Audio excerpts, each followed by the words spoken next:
Good morning, everyone. Good evening, good afternoon, wherever you're joining us from today. It is a delight to see everyone for day 3 of the Know Your Worth Challenge. Welcome, welcome, welcome. Hello. For those of you I haven't met, my name's Meggie and I am the CEO of PepTalkHer, and our mission is all about closing the gender pay gap. So we want to help you get paid more and promoted quicker. And the 5-day challenge is focused on knowing your worth. And so every day this week, you should have been receiving an email with one challenge to do every day that shouldn't take you any more than 5 minutes. If you haven't, let me know in the chat and I'll make sure that I get all of those assets over to you. Today's challenge is a fun one. And I know I'm not allowed to have favorites out of the 5 days, but today is a bit of a favorite. Some of you might hate me for today's challenge, but let's talk it through.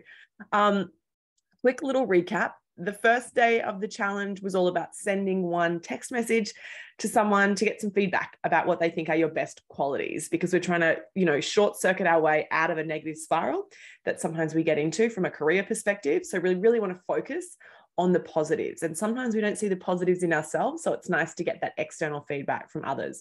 The second day of the challenge was all about the nudge theory. The nudge theory of psychology says that if we make small incremental change bit by bit by bit by bit, over a long period of time, that actually adds up to be a significant difference. So yesterday was all about thinking about one thing that you're really proud at work and tracking that in the free PepTalkHer app that we built to help support your career.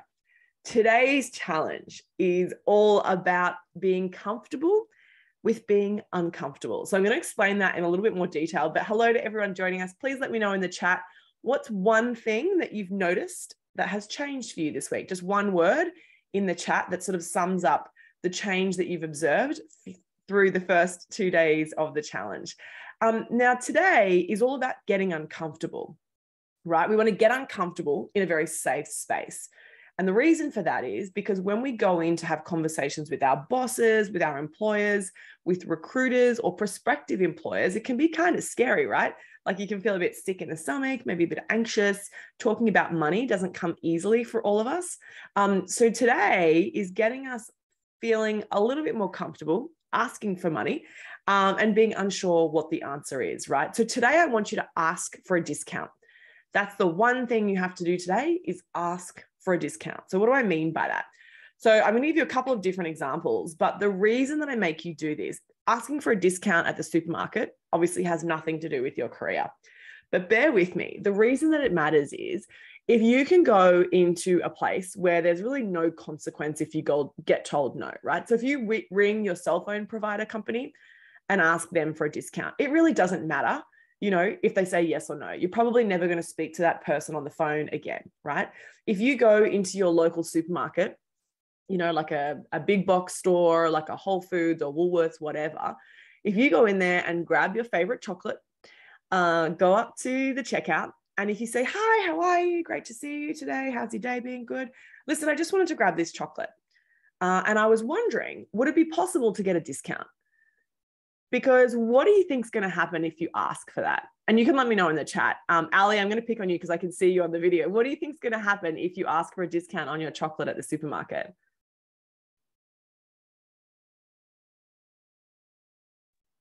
I'm not going to get one. Not going to get one? Possibly. Yeah, no. Probably. They're probably going to say no, right? Typically at the supermarket, the price is the price is the price. So you're probably not going to get it. So they're probably going to say no. They might look at you a bit awkwardly and be like, no, sorry. And then what happens? Like you either pay full price for the chocolate, or you say, okay, thank you. It doesn't fit in my budget. Thanks anyway. And you walk out of the store. Like the world's not going to stop spinning.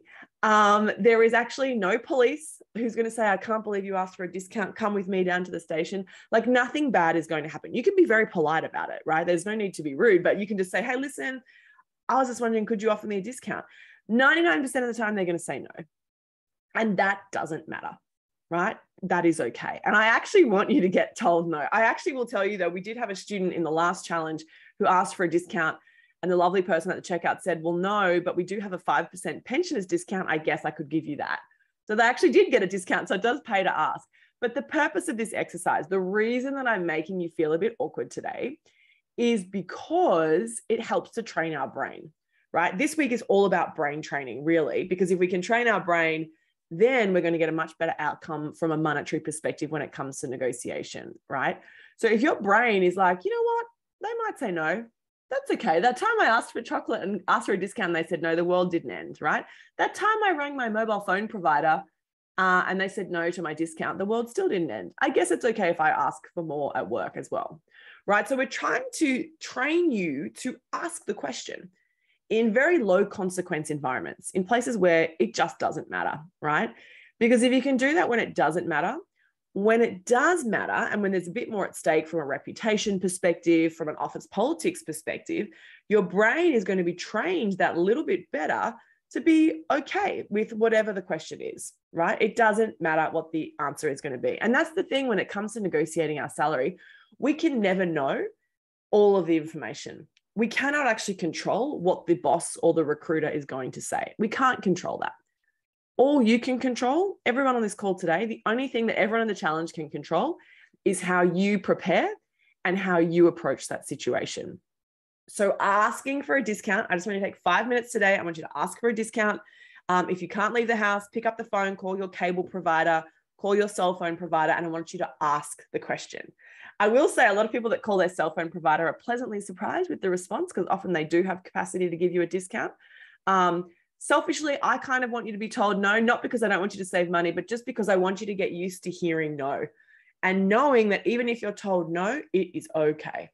So it is okay if you ask for more money at work and they say no. That's okay, because the way that you ask is actually what's important. And we're going to talk about that further in the challenge later this week. And we also talk about that in a lot more detail in the 8-week Career Level Up live program that we run.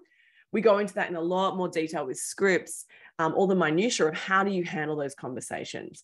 But for this week, all we're focusing on is our mindset in how we approach those situations and how we can train our brain to be really totally fine, whatever the outcome is.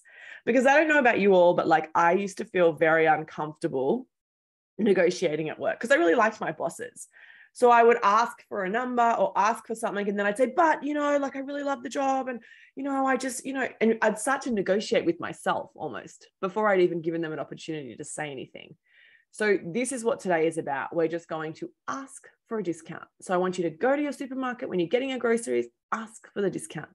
See what they say, and then post on the Facebook wall or send me an email straight away and say, Maggie, I can't believe you made me do this. Or maybe they say yes, I don't know. But I want to know how you go, and I want to know how it makes you feel, right? So we want to sort of like, and genuinely, there might be a physical response that you have. Like we've had people in the past kind of had that pit in the stomach feeling. And again, I don't want you to feel that all the time, but I want you to get used to what that feels like. Because when you're at the supermarket, it really doesn't matter. But again, if we're training our body that it's okay to feel awkward, it's okay to feel a bit nervous, that's okay. That means that when you feel those big nerves, when you're having those work conversations, you're just going to be more comfortable with it, and you're going to be more prepared with how your body viscerally reacts and how you can kind of counterbalance that. Interesting. So someone on the call is saying that asking for a deliverable extension at work is often needed, but people have difficulty asking for it. It's such a great point, right? Because you know, you can also use this exercise as a chance to get comfortable putting in place boundaries at work. You know, so saying things like, I would love to get that task done for you. What other things would you like me to take off of my plate so that I can make sure I meet this new deliverable that you've given me? You know, so just getting comfortable, putting in place some boundaries. Really, that's what this is about. I really appreciate you asking that. Ali said they'd be okay if they get the pensioner discount. Listen, who knows? Let me know what you do get in the conversations that you have. Oh, Beth already has done the challenge and already got a discount on her car insurance. Well, there you go, Beth. So I'm going to challenge you, Beth. I'm stoked that you're saving money. This is excellent. Very, very cool. I'm going to challenge you, Beth, to ask again today. If you've already done today's challenge, you get extra brownie points. But I want to challenge you to do it again somewhere else. So if you've already done today's challenge, let's try it again. And let me know how you felt each time, whether there was a difference. And yeah, Gladine's point is a good one. If you ask the question, they're either going to say yes or no, but the answer is always no if we don't ask. Yeah, that's right. And again, to me, it's all about the way that you ask. You know, the supermarket checkout person is very versed with lots of different questions, lots of different people. If you're super polite, they might be very, very polite when they say no. They might give you a quizzical look, but they might, you know, who knows what's going to happen, right? They might be like, well, we've got a sale in aisle 7. If you go over there, we can be a bit more flexible. Who knows what they're going to say? and appreciating hearing all these impacts that the challenge so far has had on people. Surprised by the different responses to the variety of qualities mentioned that I have that are positive. Yeah, it's really interesting, isn't it? Sometimes we forget and we don't actually see the wonderful qualities in ourselves that others see in us. So that was really the point behind the first day of the challenge. So I'm really delighted to hear that that's resonated with a lot of people. If you've got an idea for the sorts of discounts that you're going to ask for today, let me know in the chat so I can cheer you on remotely. Alexandra's feeling reflective after the challenge. This is interesting. Bonnie says that they felt like a bystander a little in their career. So this has been encouraging them to be more reflective and more proactive. And you've really hit the nail on the head there, Bonnie. Like this week is all about, there's a lot of things we can't control. We can't control the economy right now. There's a lot of chat about the recession. Is it or isn't it a recession? How long is it going to last, et cetera, et cetera? What's the impact going to be on employment, et cetera, et cetera? We can't control that unless you're in the Reserve Bank, which I'm not. So we just can't control that. What you can control is how you show up to work. What you can control is how you steer your career. You can control the relationships that you have. You can control the way that you approach conversations about money at work. You can control how you feel when you put yourself out of your comfort zone and ask the question, right? We can actually practice for that ahead of time. And that's the point of today. I know it's a bit weird, like asking for a discount at a supermarket. What? But again, what I'm trying to train you to do, and what Bri, who's that psychologist who we worked with when we were developing this challenge, the purpose was really about like pushing our brain out of the comfort zone so that we feel all of the feels in a safe environment, because it just doesn't really matter. But if you go into a conversation with your boss, and if you stuff that up, the world's not going to end, but there are consequences to that. And it can be damaging. If you ask for a raise in the wrong way, it can actually be damaging. If you ask the wrong person for a raise at the wrong time, it can be damaging from a relationship perspective. And that's really the whole purpose of the Career Level Up program, is to teach you to do that in the right way, so that actually it gives you more credibility and respect and doesn't actually damage you. We talk a lot about office politics as well, and the impact that that has, because as you get more senior in your career, as you all know, it becomes more about the relationships and the politics, which you may or may not like, but the reality is that that's what's happening around you, right? So how do you navigate that to your best ability to make sure you get the outcome that you want, which is a successful career, which is great work-life balance, and which is, a great salary package ultimately. So, I want you to, today is all about practicing in a safe space, and then we'll talk more about how you can kind of apply that to the workplace later in the challenge. But this is the purpose for today. If you've got questions, let me know in the chat. Okay, good. Bonnie's taking up the challenge, and she's also going to ask for a discount on the internet and phone. Great. I love that. You can also, I actually need to do that, and I'm going to commit to doing this today too. My credit card company has a fee on my credit card, but if you ring and ask, they will typically either refund you the fee or give you the equivalent of the fee in points, like the credit card points or the frequent flyer points that they give you. So I actually do that every year as a matter of course. I do it because it's good to save the money, but also because I'm trying to train myself regularly. It's okay to ask. It's okay to ask. It's okay to ask. It's okay to ask to talk to a manager. That's okay too, right? If that's what you need to do to get the outcome that you need, it's okay, right? Because sometimes also the way that we've been raised means that we're not always super comfortable questioning authority. Depending on your cultural background as well, it could be a cultural thing too, right? And so when it comes to our career, and it comes to our salary in the Western world, in an ideal world, we would all be paid equally, transparently, etc. But we know from the data that there's a 15 to 20% gender pay gap, depending on where you live, that exists, right? So there is a pay gap. That is not all caused because of the way that we negotiate. There's a bunch of different factors that contribute to that. Time out of the workforce. Women are more likely to have more time out of the workforce. The jobs that women are more likely to do are paid less than the jobs that men are more likely to do. So those two factors come into account. But the third factor of the gender pay gap is unconscious bias and discrimination. And that's the part of the gender pay gap that I'm here to help support you with, right? The way that you ask the question. Again, I hope we get to a point where we don't need to negotiate salaries. But again, they reckon it's going to take 100 years until we get to that point.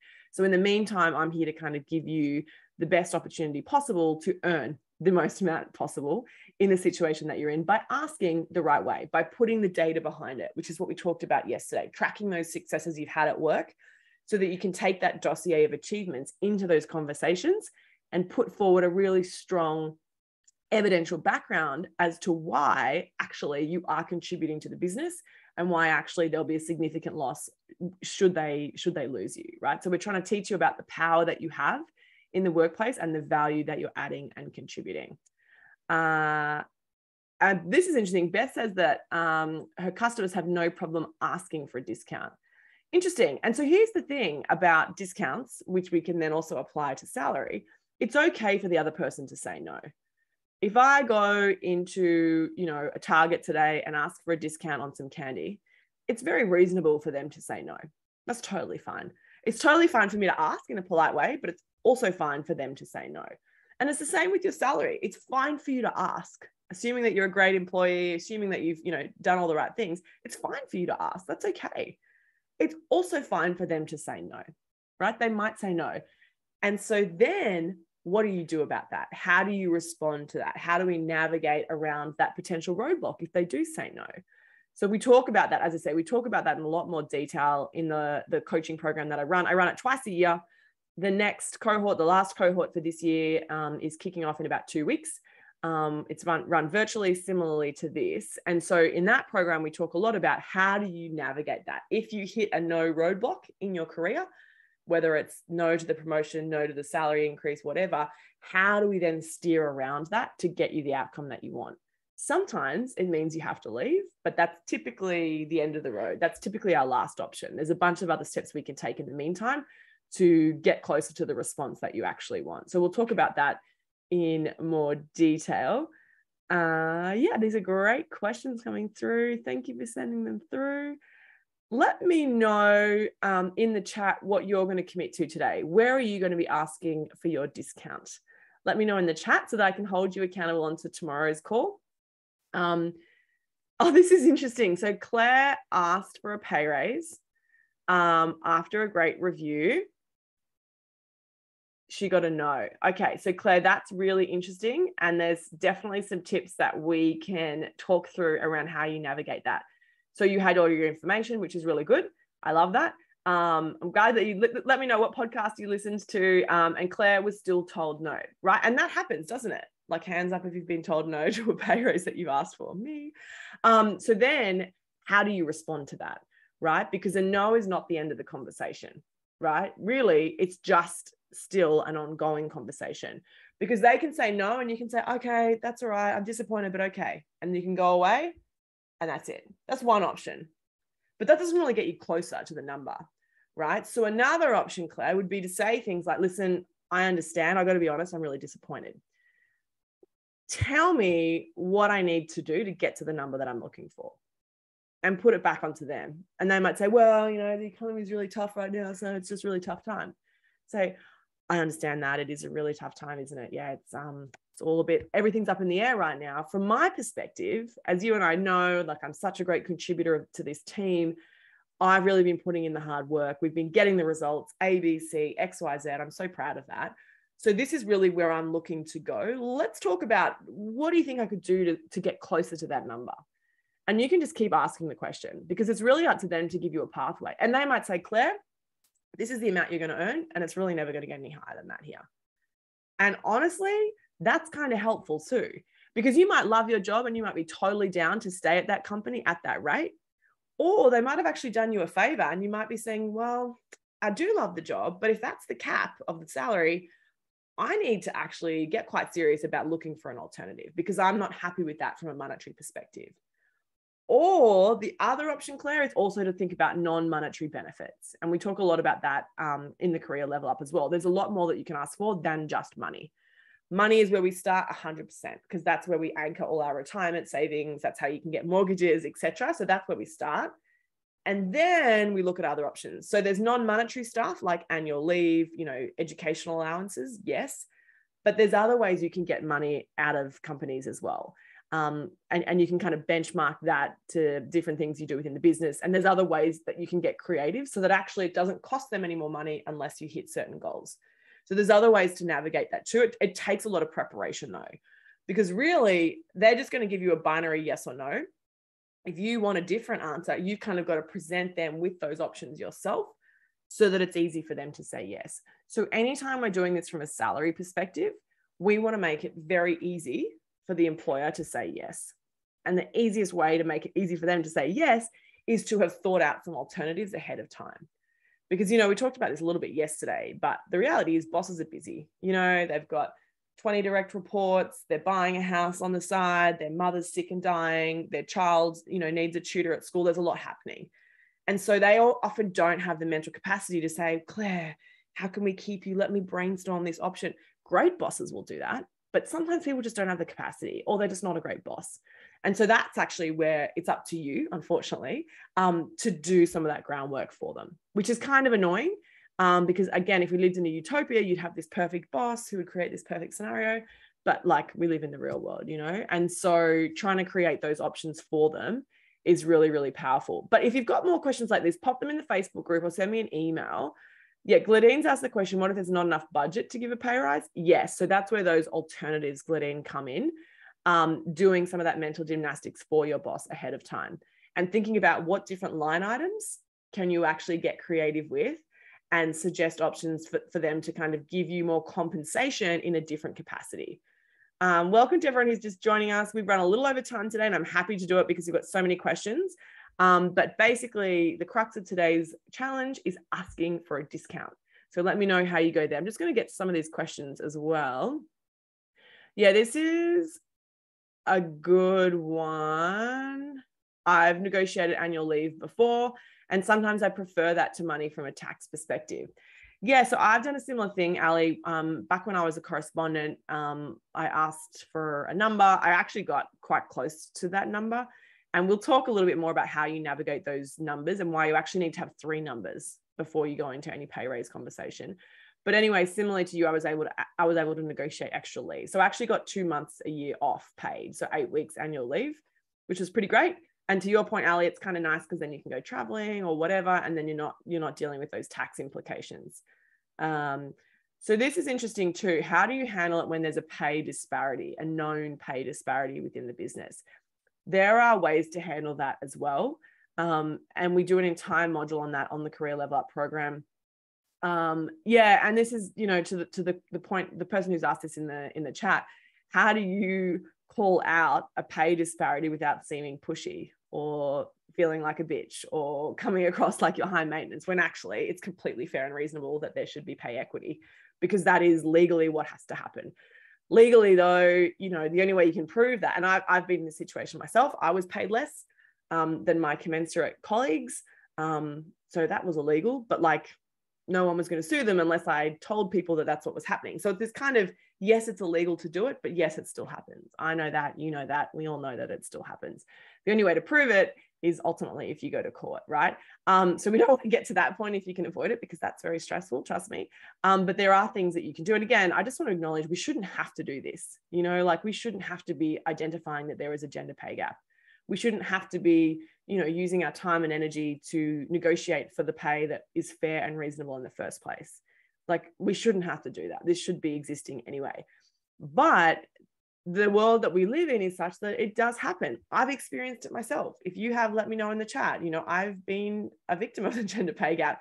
And we know that the gender pay gap is significantly worse for women of color, you know? So this is a big problem. And unfortunately, sometimes it does take us saying something to have that close. So the way that you navigate that is actually very, very crucial, because it can be damaging, unfortunately, to the women who raise these challenges within the workplace. So it's not easy. And it's probably going to take a longer conversation, because I would just want to make sure, I don't want to sort of give you a bad steer and then have it actually be damaging for you. But I'm happy to chat to you separately on the Facebook group specifically about those issues, or via email. So feel free to email me.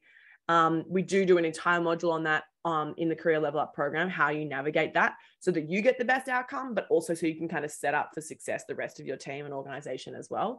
But I want to thank you for firstly being brave and having the courage to be open to having that conversation, because it's not easy. It's really not easy. There's a couple of different steps that I typically recommend that you do before we kind of get a little bit more nuclear, which has to happen sometimes, but hopefully not always. Okay, yes. Well, that's exciting. Arena has quit because not happy with the lower pay. So very exciting for you. That's not an easy decision either, is it? It's not easy to make that call. And it also, I also want to acknowledge that in all of these conversations, there's a spectrum. When you don't need the job and when you have the capacity to walk away, it's a lot easier to negotiate. You really have more leverage. When you really, really need the job, when you're supporting multiple children and you've got a mortgage and it's like, if you lose this job, you're on the breadline, it's a lot harder, and I just want to acknowledge that. So there is a spectrum that we're all working on, right, to make these decisions, and they all inform how we have these conversations. And that's what we talk about in more detail in the Career Level Up program. So yes, delighted to hear all of your stories. Not so delighted to hear about the stories of the gender pay gap. Unfortunately, I'm not surprised. As I said, experienced it myself. So I want to support you through that though. Keep an eye out for tomorrow's challenge as well. That's an exciting one. Any questions, hit me up on Facebook or via email. Just press reply to the challenge emails. And we will be back at the same time tomorrow to continue the conversation. Thanks so much for joining, everyone. And let me know if you've got any further questions. Take care.